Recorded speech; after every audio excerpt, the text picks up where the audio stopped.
Hi all, so I just wanted to do a brief recap on what Front Row is for those of you that maybe haven't used it before or are thinking about using it or just want to know kind of what it does. So Front Row is math and ELA individualized practice, and it's kind of changed a lot since the first time we saw it, or I've seen it. You can go in and you can create three classes. So right now you can see I have two.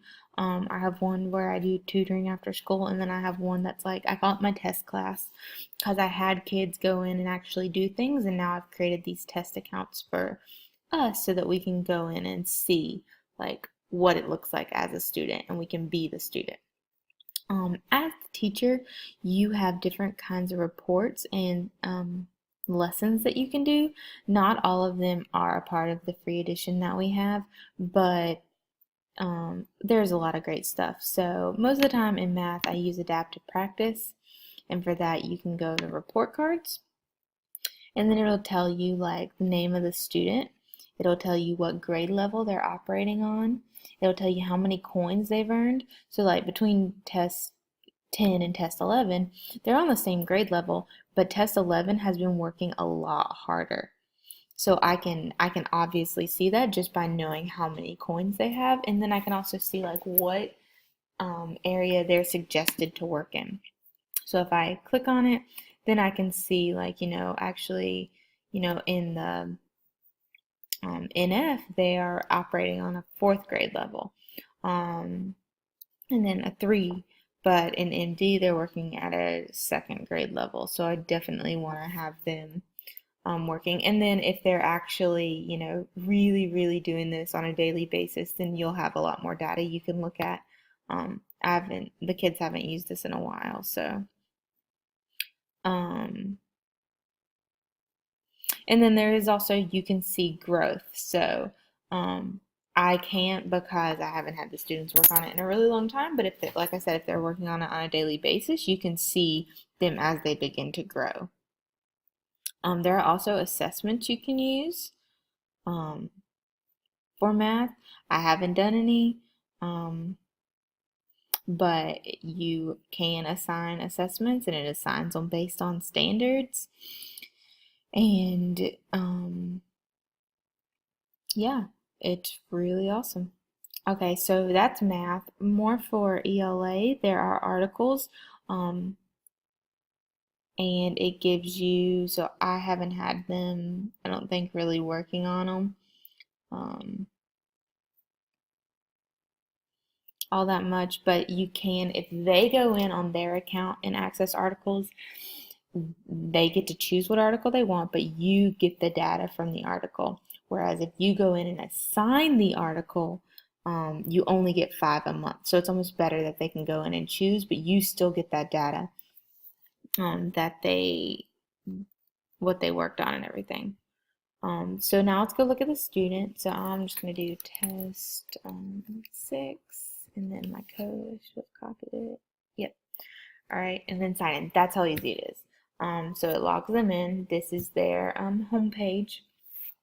So their name is right here and how many coins they have. And when they earn a certain amount of coins, they get to go to the store and buy, different icons, dress up their icons. It's like this whole thing that you would honestly not think middle schoolers are really interested in, but of course they are. So this is where I was talking about. This is the adaptive practice section where they can practice math by themselves, and it breaks it down. So math fluency. I know I've heard a couple math teachers say that they really just don't know their facts. This is where they would just practice, the basics. Then we've got the advanced math section. So this is trying to get deeper into the standards. And then we've got also the foundational math. Like this is just what they need to know. So earlier when I was talking about MD, that's measurement and data, counting and operations. Like these are the things the students need to work on according to the reports that I was just looking at. But it also tells the student like based on how they're doing where they need to be working. And so if like we clicked on this, and we go in, there should have a gold star underneath. If they're working on it daily, the goal is to keep the stars. And so the more stars you have, the more coins you get as you complete everything, and the more times you get to go to the store, and on and on and on. So like I would encourage this student, if they were still using their account, to go and earn these stars for all the ones that they've already completed. So like they can go back and they can get this star. It's a word problem, so that's really great. Some of them aren't word problems, but most of them are. And honestly, I think that that's something that helps with literacy, vocabulary, strengthening the math vocabulary, as well as these are the types of problems they see on the EOG. So it's really nice that it's actually in this format. On the iPad, over on this side, they can use their finger to like do math and show their work, which I think is really cool because that encourages them to do their best.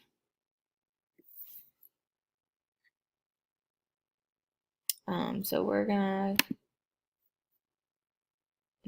exit, and I'm gonna log back in, and we're gonna go look at the English section really quick.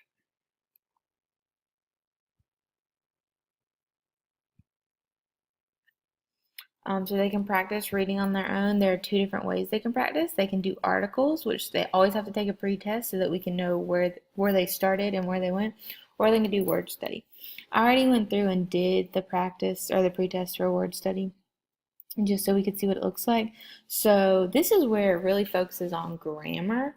And I think that's good because that's something that we really don't get to touch on in our standards, and our kids really, they don't have the best grammar. So it tells you what level that I placed on, which I was trying to see how far it would go. And then I intentionally messed up just so that we could see what it looks like. So, plural and past tense endings. So start. And so this is what it looks like. It gives them, how they should be sorted. They can press on it at any time and get wishes, what it sounds like, and then start practicing. So they read it,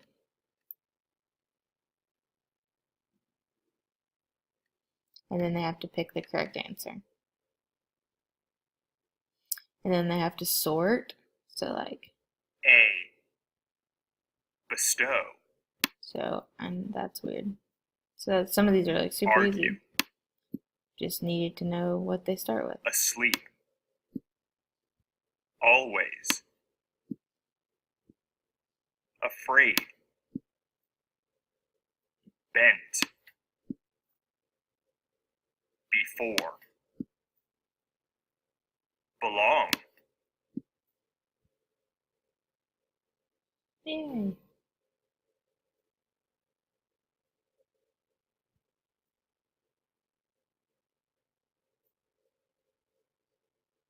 So we'll just go through them really quick. So like this one, now we're looking at endings.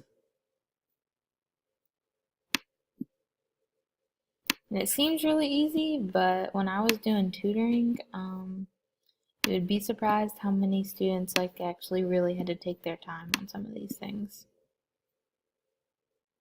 So let's see.